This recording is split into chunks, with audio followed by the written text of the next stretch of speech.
The last flight. Anna stood in the bustling airport, her heart racing with a mix of excitement and anxiety. She had always dreamed of traveling to Paris, and today was finally the day. As she checked her watch for the third time, she couldn't shake the feeling that something was off. The airport was alive with the sounds of rolling suitcases, announcements over the PA system, and distant laughter. Families hugged goodbye, friends shared last-minute jokes, and couples whispered sweet nothings. Yet, Anna felt strangely alone.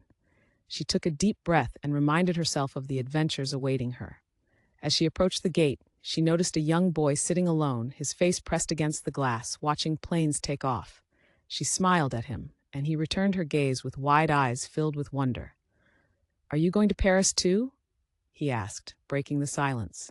"Yes, I can't wait to see the Eiffel Tower," Anna replied, her spirits lifting. The boy's mother joined them, and they chatted about their travel plans. The conversation made the wait seem shorter. Suddenly, an announcement blared through the speakers. "Flight 342 to Paris is now boarding." Anna's heart skipped a beat. She gathered her things and stood up, waving goodbye to the boy. As she walked down the jet bridge, she felt a wave of excitement wash over her. In just a few hours, she would be in the city of lights, ready to explore new horizons and create unforgettable memories. The airport had been a crossroads, but now it felt like the beginning of her adventure.